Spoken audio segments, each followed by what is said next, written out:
Hi guys, welcome to the channel. So in this video, I'm going to give you 5 points of things that I wish I knew after running a successful Kickstarter, okay? Now, not how to get your Kickstarter across the line or anything like that, but what I wish I knew when it hits target and the after bits, which I don't think enough people talk about. So that was the reason for this video. Okay, so I've got 5 points to you. I'm even going to give you a 6th bonus point.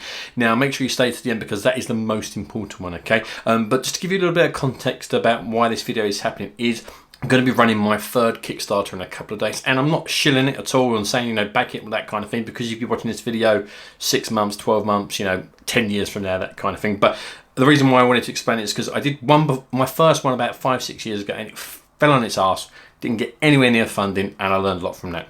Then a few months ago, I did another one, which was successful, and then I learned a lot from that, okay? So I've had this failure, I've had the success, but this is like the after part of that. These are the things that you don't know until you've actually done a Kickstarter campaign. So there's a bit of a steep learning curve, okay? So I've got 5 points and a 6 bonus one, so make sure you watch it to the end, okay? So point number 1 is fees. Yes, Kickstarter take 5% of whatever your campaign makes as long as it's successful on Kickstarter, which we all know about. It's in the T's and C's when you sign up, but you're also going to lose another 5%, which we all read, but by the time the campaign is finished, I personally forgot. And the other 5% is for the card charges taken from all the people that pledged on your campaign. So Kickstarter are going to take 5%, and then a company called Swipe for all the card charges, they're going to take another 5%, because as I said, happened to me, I got my funding through and I was like, oh, there's a little bit less there than I thought I was going to get, because I thought they only take 5% and they took a lot more.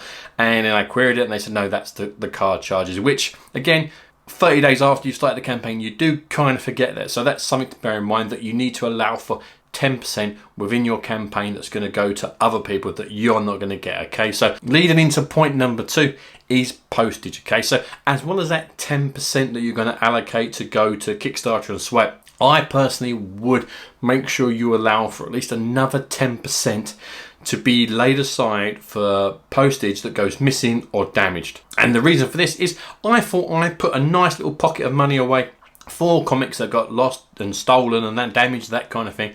I was wrong. I needed a bit more, and it's always the comics that are going to the other side of the world that cost the most to post that go missing, okay? So you need to make sure that you've got an allowance for that there, and I would say you need at least 7 to 10% of that just to allow it. Then once the campaign's done, if you've got a little bit extra there, fantastic, but make sure you've got that, because a lot of stuff gets lost, a lot of stuff gets damaged, and I've even got stuff that I put tracking on and it's on the system, it's in limbo and no one knows where it is, and I can't find anyone over in the States to, you know, get it sorted. So that's gone, and you kind of don't need to worry about people like the Royal Mail giving you cash back for compensation, because they're no good at that kind of thing. So don't even bother with that kind of thing. So make sure you've got an allowance to cover that charge if it happens. Which leads us nicely into number 3, which is customer service. Now, I know we are all creative people and we are not running a business,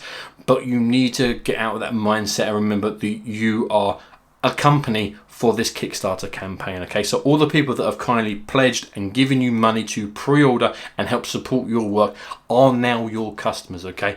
And it's your job to look after them. And it's not their fault if their comics have been damaged or lost in post. It's you as that company, that supplier, to provide them with good customer service by replacing those items, no questions asked, okay? I've had a few people say, Matt, my comics didn't turn up, Matt, my comics were damaged, and I simply put, what would you like me to do? Would you like me to replace them, or would you like me to refund them? It is completely up to you, and ask them. And a lot of people were really polite and said, look, we know it was not down to you, but they have paid for a product which they haven't actually got. So do the right thing and just make sure you're always polite. Do not argue the task. Don't say, I need to see video proof of, you know, the damaged comics, that kind of thing, because it's gonna give you a bad reputation. Just, you know what, you're not happy, refund it. You're not happy, replace it. Keep everyone happy, because that's gonna lead into the next point, which is community. Because yes, you are using Kickstarter to, you know, help fund your comics, but you're also building a support network of people that are going to hopefully support your work for the next forever. And if you're nice to them, you're kind to them, you look after them, you support them, they're always going to support you, okay? So another great way of doing this is actually doing update posts. Now, I'm not saying you need to do posts every single day, but just keep people updated of what's going on with the campaign, saying thank you. And I even did it. Every single person that backed that campaign, the last one that actually did work, I sent them a thank you note. You know, it was over 3,500 people, and I'm sure I repeated myself, you know, 8 or 9 times in the messages, but I tried to make them all personal, just to send them all a very nice thank you note, 2 or 3 lines, because if you do that, also there's less chance that they might cancel their pledge as well, because you've taken the time to show some great customer service. They know that you're part of the Kickstarter community and you're thanking them for their love and the support. Which leads us into number 5. Now, this is one that really burnt my fingers, okay? Now, my Kickstarter ran for a month, we hit target. Now, Kickstarters say that they allow up to 2 weeks for you to get paid out. And I had it planned in my head, so it's going to take 2 weeks for Kickstarter to pay out. Then I'm going to get the comics printed. That's going to take, 4 or 5 days or a week, shall we say. Then I've got 2 weeks between the comics arriving and a Comic-Con that I was doing to get all them books out. That was the plan in my head, because I did not want to be that person that was selling their comics at a Comic-Con while people are still waiting for their pledges to arrive. Unfortunately, Kickstarter took over 3 and a bit weeks to pay me out, which took a massive chunk of that time out. So I could only get about 30% of those comics out before the Comic-Con, and I felt really, really bad. And I put a message on the community board, put a post and an update, letting people what was happening, apologised and said this is not what I intentionally meant to happen, and they were all super lovely about it, because again, you want to keep your customers happy. So what I would say is, the 5th point is, whatever your date is of when you think you're going to have all the comics out by, add a month, just to cover your own backside, okay? So it's better to promise little and deliver a lot than promise something and not be able to deliver, because that's going to hurt your reputation. Because you said you was going to get it to me in September. It's now October. Where are my comics, okay? So add a month to your initial date of all the comics that are going to be there, and make sure you come in well under that and make yourself look fantastic. Which leads us to that bonus point. Now, this is a really, really important one, especially if you are planning to use social media to help get some momentum for your campaign. Now, you need to have a reason to tweet. Not just every day, 3 or 4 times a day, tweeting that, oh, I've got this comic on Kickstarter, retweet, so, greatly appreciate that kind of thing, which is great. Do them, but you also need a reason to do that, because otherwise it's just going to get boring for people. So we were very lucky in the last campaign, because I put a target of £500, which is what I needed, not what I wanted. So that was another lesson I learned.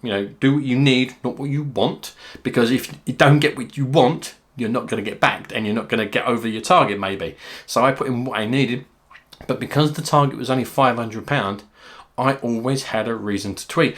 We've hit £500, thank you so much. We're only £10 away from hitting 1,000. We're only £50 away from hitting 2,000. We are only, 5 backers away from hitting 100 backers. You need to have a reason to tweet and to shout, and for people to get behind you to back it, because people would like to help you get across the line.